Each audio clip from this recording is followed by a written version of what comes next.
역시 시급 아래에는 그 이하들만 모이는 법입니다. 맨 위에 앉아있는 게 윤석열인데 아랫사람들이 정상일 리가 있겠습니까? 헌재에서 윤석열 측 변호인들이 입만 열었다 하면 대형 사고입니다. 이번 8차 변론에서 보여준 처참한 발언은 보다 못한 윤석열이 나서서 말릴 정도였습니다. 내용도 문제인데 헌재 재판관들을 상대로 잡아먹을 듯이 싸우자고 들면서 정치색을 빼놓고 봐도 눈살이 찌푸려지게 만들었습니다. 반대로 국회 측에서는 정청래 위원장도 그렇고 장순욱 변호사도 그렇고 변론만 했다 하면 기자들을 감탄하게 만들 정도의 명품 변론들을 쏟아내면서 그야말로 비교되고 있습니다. 윤석열 측에서 스스로 자멸하고 있는 상황이라 형사재판에서도 사형 선고가 나올 일이 머지 않았다는 분석까지 나오기 시작했습니다. 영상 시청 전 구독과 좋아요 정중히 부탁드립니다. 네, 재판장님, 이 부분에 대해서는 피청구인 본인이 누구보다 잘 아는 부분이라 한두 가지만 직접 여쭙게 해주십시오. 적어 주십시오. 지금 시간이 가고 있습니다. 그 시간 드리겠습니다. 멈춰 주십시오. 시간 중단해 주십시오. 적어 가지고 대리인한테 주십시오. 적어서 할 문제가 아니라 제가 좀 본인이 직접 물을 수는 없게 돼 있습니까? 규정상? 그러려면 저희들 평의를 규정 다시 해야 근거가- 됩니다. 규정의 근거가 뭔지 저희들 평의 결과가 그렇기 때문에 그걸 법적 바꾸려면 근거를 들어주십시오. 법적 근거는 소송 지휘권 행사입니다. 네, 알겠습니다. 법에 보면 피고인의 퇴정한 상태에서 정인신문할 수가 있고 청구인 측이 그걸 요청했습니다. 저희들이 평의를 종합해 본 결과 그거는 불공정한 재판이 될 우려가 있기 때문에 피고인은 제정하시되 다만 피청구인의 지위가 국정 최고 책임자이기 때문에 그 산하에 있는 정인들에게는 영향력을 행사할 수 있다. 그래서 직접 신문보다는 대리인을 통해서 하는 게 좋겠다라고 저희들이 만장일치로 의결한 거고 그걸 바꾸시길 원한다면 저희들이 나가서 다시 논의해 보겠습니다. 잘 알겠습니다, 재판장. 네, 감사합니다. 진술이 좀 다릅니다만은 증인도 뭐 수사 결과나 언론에 보도된 내용은 보셨을 테니까 이런 명단이 있고 그 진술자가 홍 차장뿐만이 아니라 여인영, 김대우, 조지호 뭐 이런 사람들이 동일하게 진술을 하고 있다는 거는 저 보도를 통해서 아시죠? 아주 정확하게 알고 있지 못합니다. 네. 그 피청구인 대리인 질문에 아까 대통령이 국정원장인 증인을 패싱하고 1차장하고 통화할 이유가 뭐 있겠느냐 이런 취지로 물으셨는데 일단 통화한 것 자체는 팩트입니다. 대통령이 먼저 전화를 했고 처음에 홍 차장이 못 받아서 20분 뒤에 콜백을 했고 대기하라고 해서 그로부터 계엄 선포되고 나서 다시 대통령한테 전화를 받습니다. 그 계엄 선포 후에 대통령한테 전화를 받은 시점이 언제냐면요. 밤 10시 53분 뭐 이 무렵입니다. 증인 대통령실에서 국정원으로 돌아오는 길에 도중에 대통령한테 전화 받으셨죠. 예. 그 시간이 10시 55분이에요. 네, 11시 55분에서 57분 그렇게 11시 조금 하셨더라고요. 전이라고 이제 기억하고 네. 있습니다. 이게 시점이 대통령이 홍 차장한테 마지막으로 전화한 53분 2분 뒤에요. 그 직후에요. 그 대통령이 증인한테 전화하면서 내가 좀 전에 1차장하고 통화했다 이 얘기 안 합니까? 네, 그때는 말씀 못 들었습니다.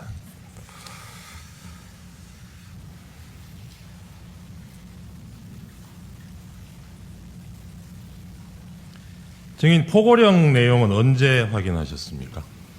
그 언론 보도를 보고 봤습니다. 그러면 시간이 언제쯤일까요, 그게?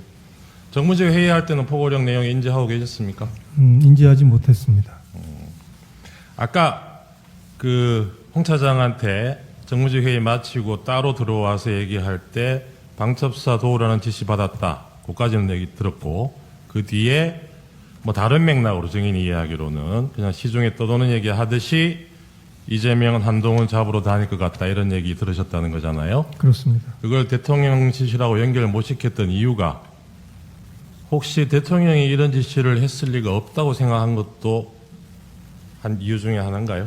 그러니까 다시 말씀드리지만 그냥 홍정훈 차장이 본인 지금 하는 대로 그대로 저한테 얘기를 했으면 누구라도 오해를 할 수가 없었을 겁니다. 그렇게 얘기 안 했다는 말씀을 드리고 정치인을 체포하러 다닌다라고 생각 못했습니다.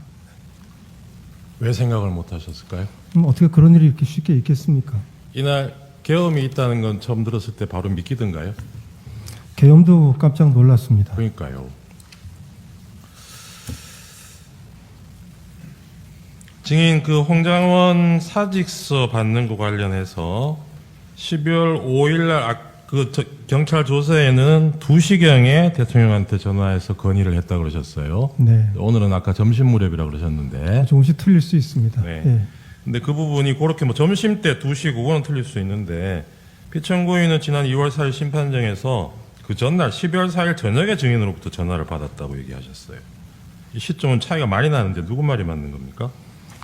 그거는 제 말이 저는 맞다고 생각합니다. 왜냐하면 저는 제가 하는 일이 대통령보다 훨씬 적으니까 예. 그리고 굉장히 중요한 일이라서 제가 잘 기억을 하고 있습니다. 그러겠죠. 네, 저도 그렇게 생각하는데 피청구인이 그 내용을 굉장히 구체적으로 또 얘기를 하셨어요.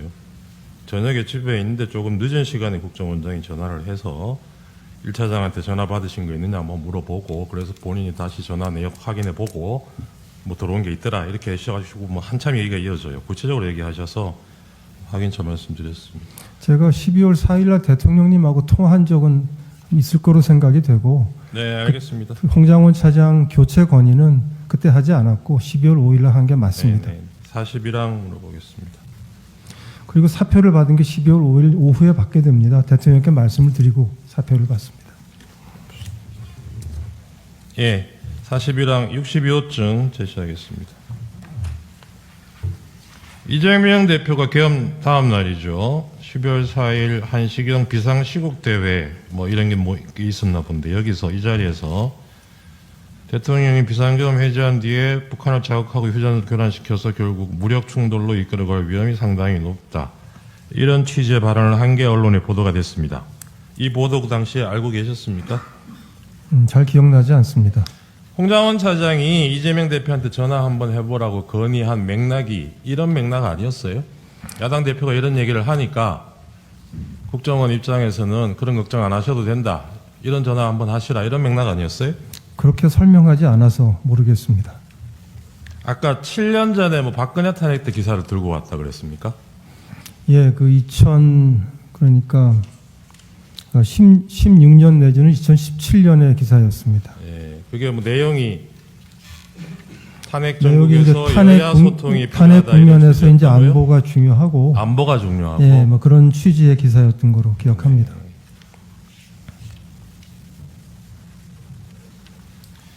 증인은 경찰에서 조사받으면서 통화 내역 뭐 핸드폰 다 제공하셨죠?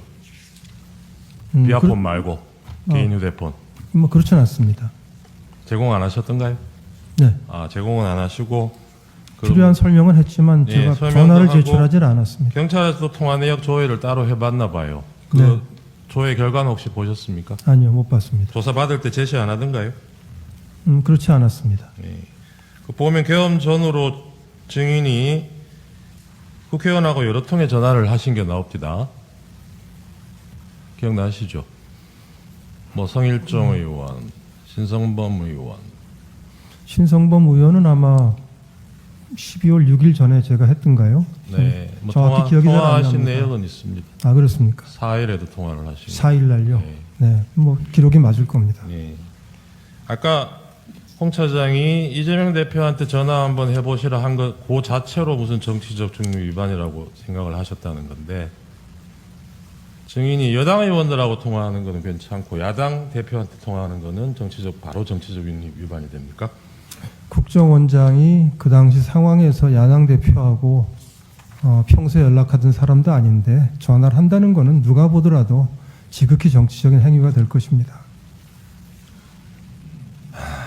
네. 이 당시에 보지는 못하시겠지만, 홍 차장이 12월 5일 아침에 김태효 안보 1차장한테 보낸 텔레그램 메시지, 나중에라도 보셨죠? 네, 언론에서 봤습니다. 네, 지금 화면으로도 한번 보시면, 홍 차장이 이런 메시지 왜 보냈다고 생각하십니까? 저로서는 알기가 어렵습니다. 그 앞부분 한번 보세요. 다행히 국힘 탄핵 반대 당론이 나왔고 오늘 대국민 담화를 하신다니 천재일우의 기회입니다. 보이시죠? 네, 예. 국힘에서 탄핵 반대 당론 나온 거를 다행이라고 표현을 하고 있어요. 이 얘기는 홍 차장은 이 시점에도 대통령이 탄핵 겪지 않고 그 자리를 지키기를 바랬던 걸로 보이잖아요. 네. 그러기 위해서 이런 제안을 한 거고 본인이. 근데 이런 사람이 아까 저 피천고인 대리인 쪽에서 물으시는 것처럼 대통령과 통화하면서 없는 얘기 만들어가지고 이런 메모 허위로 만들어내고 이럴 이유가 뭐가 있을까요? 그렇게 통화가 됐으면 저한테 그대로 얘기를 하면 되는데 왜 이렇게 말을 꼬아서 했는지 모르겠고요. 저는 그것도 증인하고도 얘기가 다른 겁니다, 홍 네, 차장이. 뭐 그렇습니다. 그리고 네. 저는 홍 차장이 지금 뭐 박선원 의원하고 연락을 했다는 것도 전혀 몰랐고 나중에 봤고 예, 그것도 제가 네, 여쭤볼 김태호 거- 시간이 차장한테 되면- 이렇게 연락하는 사이인 줄도 사실은 몰랐습니다. 알겠습니다. 12월 4일날 신성범 의원하고 통화하신 거는 기억이 안 납니까, 내용이? 통화 내역은 나와요. 우리 정보위원장이니까 아마 네. 이제 이렇게 비상계엄이 어떻게 되고 지금 상황이 어떠냐 물어보셨을 네. 것 같습니다. 네. 아, 그러면 그 전화 통화한 거하고 그 정보위의 간사인 박선원 의원이 국정원 차장하고 통화하는 거는 문제가 되고 그런 겁니까? 어떻게 된 건지 확인해 볼 수 있잖아요. 정보위원회 간사가 그날 밤에 누구랑 통화를 한다면 제 상식에는 기조실장하고 통화하는 게 맞습니다. 기조실장이 국회 담당이고 가장 자주 서로 만납니다. 네. 1차장한테 전화하는 거는 그 증인도 할 말씀하셨듯이 수는 있지만 조금 의아스러운 일입니다. 네, 뭐 그렇게 생각하신다니까 알겠습니다. 네, 뭐 제 생각입니다.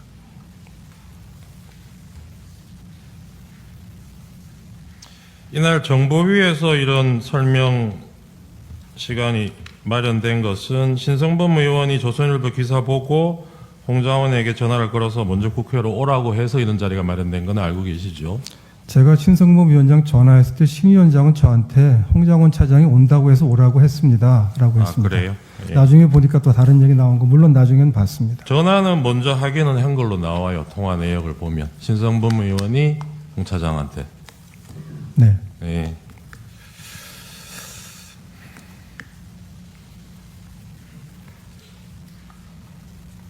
계엄 전날 국방위원장 성일종 의원하고 전화 통화하신 거는 내용이 뭐였습니까? 아, 그럼 12월 2일인가요? 2일이죠. 2일 저녁에. 성일정 의원은 친분이 제가 있으니까 전화를 가끔은 합니다. 네. 글쎄요, 당장은 기억이 나지 않습니다. 그러니까요. 이게 국정원의 정무직 고위공무원이 국방위원회하고 정부위원회 위원장이나 간사위원들하고 통화하는 게 아주 이상한 일은 아닌 것 같은데. 아주 이상한 일은 아니지만 그때 누구 한 사람을 찍어서 네. 박선원 간사가 물어본다면 기조실장이 더 자연스럽습니다.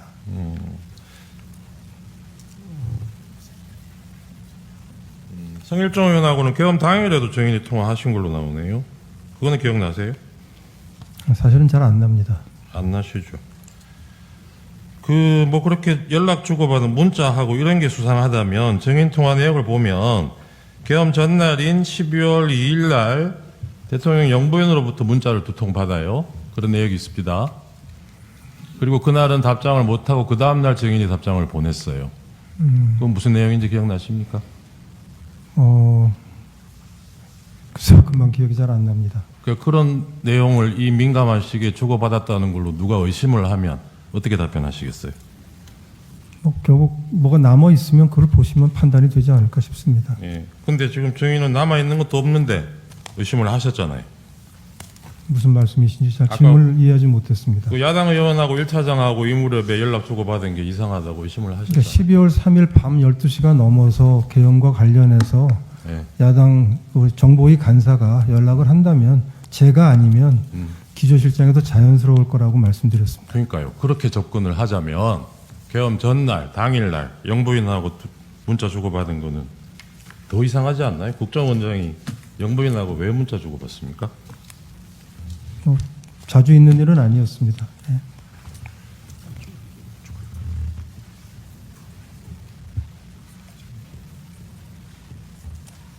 직접 물어보시죠. 그 증인이 가지고 계셨던 보안폰이 국내에서도 사용할 수 있고 해외에서도 동작하는 보안폰이었습니까? 네, 가능합니다. 예. 그 증인은 12월 3일 20시 밤 8시경에 피청구인으로부터 보안폰으로 전화를 받으셨죠. 예, 그렇습니다. 보안폰에 대통령님이라고 이렇게 발신자가 표시되었습니다. 네, 번호는 안 뜨고 그렇게 이제 예. 예, 그렇게 직함이 뜹니다. 그 갑제 44호증의 3, 그 증인의 경찰 피신 조서 12쪽과 13쪽을 제시하겠습니다. 그 증인은 경찰 조사에서 이렇게 진술을 하셨어요. 보시면 20시경에 대통령으로부터 보안폰으로 전화가 와서 바로 받았더니 대통령이 어디세요라고 해서 제가 여기 있습니다라고 대답하니 대통령이 미국 안 가셨어요라고 물어 제가 내일 떠납니다. 방금 미국 대사와 송별 만찬을 했습니다라고 대답했더니 대통령이 알겠습니다라며 전화를 끊으셨습니다. 이렇게 진술을 하셨죠. 맞습니다. 예, 사실대로 진술하신 것이죠. 제가 기억나는 대로 진술했습니다. 예. 그 피청구인은 20시경에 증인과 전화 통화를 하고서도 증인이 해외에 있는 줄 알고 홍장원 차장에게 전화를 했다고 하는데 이렇게 증인의 진술과 다릅니다. 증인과 피청구인 중 누구의 말이 맞습니까? 제가 여기입니다라고 대답을 해서 그 지난주 헌재에서 말씀하신 거 봤습니다. 그러니까 그 나중에 얘기도 한번 들었었는데 저는 뭐 여기 있으니까 여기라고 다 대답을 한 건데 대통령께서는 미국으로 오해하실 수도 있겠다. 또 그날 경황이 없으니까 뒷부분에 했던 말씀을 좀 못 들으셨을 수도 있겠다고 생각합니다. 조서 그리고 또 보시죠. 네, 본인 조서도 한번 보세요. 줄차에 보고 있습니다. 예. 공관에 있습니다. 미국 대사 송별 만찬을 해줬습니다. 미국 안 가셨어요? 내일 갑니다. 이런 문답이 있었다는데 그걸 잘못 알아들을 여지가 이게 지금 있습니까? 아닙니다. 지금 경찰 조서와 검찰 조서가 조금 다른 것 같습니다. 아까 보여주셨던 걸 보면 제가 여기입니다라고 대답했다고 돼 있습니다. 네, 검찰 조서도 한번 보시죠.